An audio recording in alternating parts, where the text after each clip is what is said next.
अखिल भारतीय ब्राह्मण महासभा के प्रदेश सचिव पंडित नीरज शर्मा ने मंगलवार को पत्रकारों से बात करते हुए सभी राजनीतिक दलों पर ब्राह्मणों की उपेक्षा करने का आरोप लगाया।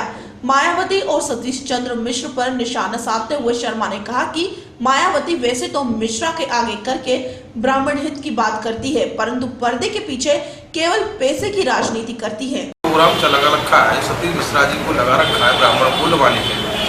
अब सतीश मिश्रा जी कह रहे हैं पूर्वांचल का, बुंदेलखंड का, यूपी का ब्राह्मण हमारे साथ है। हम इनसे पूछना चाहते हैं आपके ब्राह्मण आपके साथ क्यों हैं? आपके साथ ब्राह्मण नहीं है, क्योंकि आपकी जब सरकार थी, आपकी बहन जी ने खुद कहा था ब्राह्मणों की वजह से हमारी सरकार आई है। आपने ब्राह्मणों के लिए क्या योजना चलाई? एक भी योजना, एक कहीं मकान दिया? कोई एक भी योजना आप गिना दें ब्राह्मणों के लिए।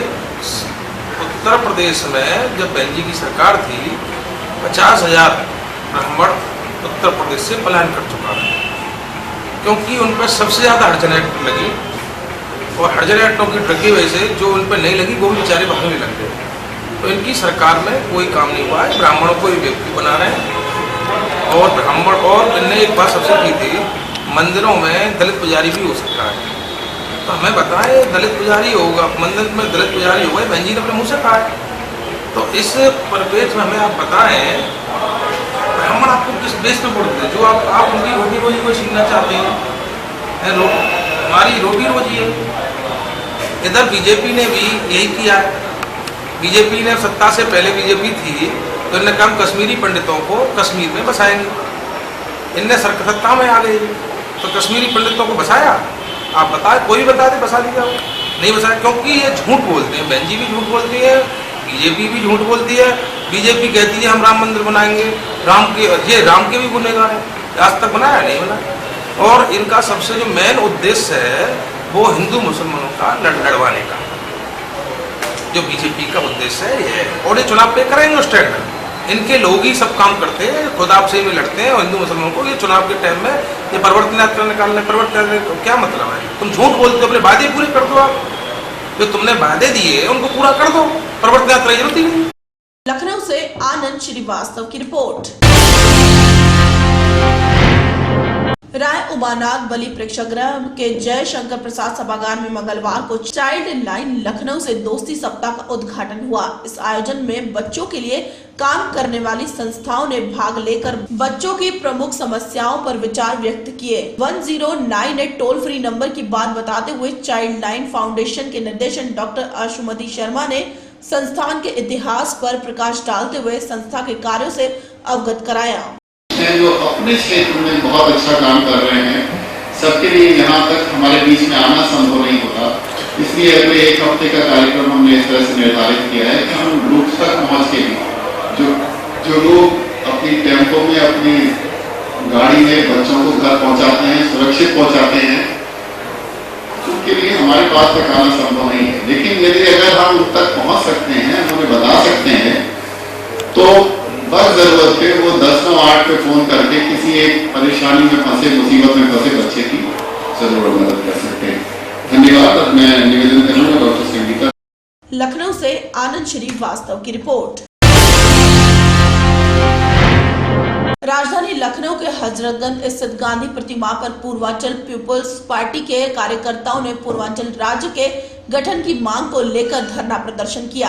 राष्ट्रीय अध्यक्ष अनूप पांडे ने कहा कि इस सांकेतिक प्रदर्शन पर हम लोग पूर्वांचल राज्य की मांग कर रहे हैं और इससे संबंधित ज्ञापन राज्यपाल को प्रेषित कर रहे हैं। पूर्वांचल की बेबसी, लाचारी और केंद्र और स्थानीय सरकारों की अनदेखी के कारण पूर्वांचल का नौजवान आज गांधी प्रतिमा लखनऊ में एक सांकेतिक धरना देकर के सरकार को और केंद्र सरकार को इस बात की सूचना दे रहा है कि पूर्वांचल अनाथ हो गया है, पूर्वांचल में बेरोजगारी फैली है और बहुत बेबसी है। पूर्वांचल का विकास होना चाहिए और राज्य बनना चाहिए, इसलिए हम लोग धरना दे रहे हैं। लखनऊ से आनंद श्रीवास्तव की रिपोर्ट। सरोजा देवी उर्फ सरोज पत्नी बजरंगी यादव ग्राम पचोरा थाना करना जिला गाजीपुर ने एसपी से लगाई जान माल की गुहार। उसका आरोप है कि उसके पति बजरंगी व देवर के साथ मिलकर पीड़ित महिला के दरवाजे पर चढ़कर गाली गलौज व मारने पीटने लगे और पास में रखे मोबाइल भी छीन लिया गया। ससुर ने बाल पकड़कर जमीन पर पटक कर लातों घूसों से पीटा। उसकी जान राहगीरों ने बचाई। इसके बाद महिला भागकर सीधे एसपी ऑफिस आई और उपरोक्त मुलजिम बजरंगी, परमजीत, इंद्रजीत व रमन यादव के विरुद्ध कार्रवाई करने की मांग की। आज आए नहीं था कि हमके जान सही थे, वो लोग मारे के दौड़त हुआ, रास्ते में छेकत हुआ, बार बार कई बार हो गया। मेरे बच्चे नटाई चिपका ले रहा लोग काल 10 बजे हम सब्जी लेके जाते रहनी बेचे के और हमके रास्ते में छेक लेना लोग कि हमारी इज्जत जाता, तो हमारे के कोई ना कमा के दे तो हम कैसे क्या करें। तो जी नटाई चीपा तो वो के लोग हुए हैं? हमारे आदमी हम, हमारे देवर दूगो इंद्रजीत, परमजीत हम आ ससुर रमन हम। तो आखिर का वजह का कौन चीज के बात के लगे? साल भर से हमके छोड़ ले हम 1 किलो 1.5 किलो दूरी मीटर रही उन लोग से, वो लोग ना हिस्सा दिले ना बकरा दिले ना कुछ, और ना तो हम मोबाइल छीन छान के गाना छीन छान के कुल ले ले। ये समय रात कहाँ हुआ आप? हम वही गांव में हमारे बाबू 1 बीसा जमीन खरीदना, वही जमीन में रही गाँव की बहरे हमारे पिताजी। उत्तर प्रदेश गाजीपुर से मेहताब आलम की रिपोर्ट। उत्तर प्रदेश गाजीपुर में बड़ी बाग में शिवा हीरो एजेंसी के सामने NH-29 पर 3 बाइक सवारों ने युवक को जम के धुना। युवक का कसूर सिर्फ इतना था कि उसने उनसे कह दिया कि बाइक संभाल के चलाओ। ये बात उनको नागवार लगी और तीनों युवकों ने मिलकर एक युवक की धुनाई कर दी। वहीं मीडिया कर्मी को देखकर मौके से तीनों युवक फरार हो गए। पीड़ित ने गाड़ी का नंबर नोट करके प्रशासनिक कार्रवाई करने की मांग करने की बात कही। उमेश जायसवाल जसवाल जी, अभी आपको किससे मारा जाना था? क्यों?